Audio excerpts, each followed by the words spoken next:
stands for the passive physiological intervertebral motion test. ये cervical pain के साथ तो आया, लेकिन मैं इसको लिख के क्या दूंगा कि किस लेवल पे है. लेट्स सपोज ये कहता है कि बल्ज है, पेशेंट कहता है बल्ज है, ऑर्थोपेडिक ने लिख दिया बल्ज, किस लेवल पे है, how you will write down. तो before that, before going on to abnormalities, you must know कि how to palpate the C1, how to palpate the C2. So the first approach coming from upward means coming from C2. The best method I would let you know, the firstly you need to palpate the external occipital protuberance. That is very, very easy to find. What you have to do, keep neck in a neutral position, right? Then just palpate this area with your palm. You easily can palpate your one also. I will let you know how. What you have to do, just this area, place your palm, okay, and you will feel a projected part that would be quite different from all. If you place your hand like this ना, आप इस तरह palpate करें, and you will feel कि some projected part is pinching, like a knuckle over your palm. If you can't, then I will let you know how. Okay, now just look. मैंने इसको smoothly हाथ place किया, okay, and I found that there is a projected part which is quite protruded. Then this is called the external protuberance. Occipital इसीलिए कहते हैं क्योंकि occiput bone का part है. उस occipital protuberance के नीचे you will find a space, and that is purely a space. There is a no bone basically. This space is basically the point of acupressure for the migraine. जिन हजरात में migraine का attack होता है ना, जो acupressure की point या acupuncture जो needles पे लगाए जाते हैं वो इसी point पे लगाए जाते हैं, because this is the point which gives the instruction to the different. यहाँ पे आपके पास knuckle ligaments है और भी बहुत सारी चीजें. You must have a good anatomy as well.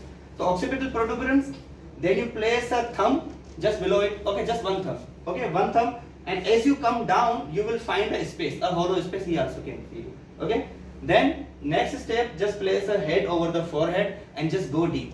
You will feel a bony vertebra, and he will feel if I mobilize it. Okay, can you Musa feel it? Yes. This is your C2. Very easy to find. सबसे पहले occipital protuberance को palpate किया, उसके एक नीचे, उसके बाद space होगा. As you go in space, just place a one thumb और उस one thumb के नीचे आ जाओ. You will find another space, and just go deep into the space. You will find a bony vertebra. If you can't, let's suppose अगर वो मिल रहा है, आपको कैसे पता चले ये C2 नहीं है? क्या पता ये C3 हो? मिसाल, आप क्या करो, उस bony vertebra के थोड़ा सा ऊपर आने की कोशिश करो. अगर ऊपर आपको कुछ ना मिले, that is confirmed C2, because it gets originated from C2. C1 you can't find. Easy है? Okay. Number one approach. ये फिर हम individually group wise भी करेंगे. Next step, you all can palpate your mastoid process. Very easy to find. If you can't find, follow the sternocleidomastoid, go upward. Sternocleidomastoid. It comes from the sternum, clavicle, and goes to mastoid. So you easily can. This is the sternocleidomastoid. Go upward, and you will find the mastoid process. Okay. Just place the two fingers, two middle fingers or whatever. To place middle fingers over the mastoid process. Got it? And just mastoid process. दोनों पे हाथ रख के try to meet your thumbs. अपने Thums को meet करने की कोशिश करें. Look how मैं एक हाथ से कराता हूँ. Mastoid process and come and meet with the thumb, and again you will find at the same level, you will find the same space. कैसे? ये mastoid process है, इसके आप दरमियान में आ जाओ, middle में, and again you will find a space. Again go into the same space and you will find a C2. Very easy to find. तो C2 के अप्रोच के लिए C2 से 3, 3 से 4 और 5 से नीचे.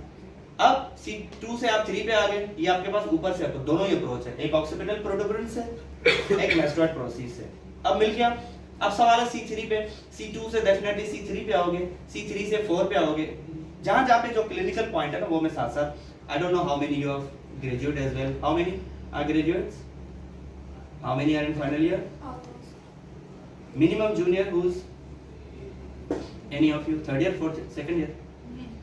Third year?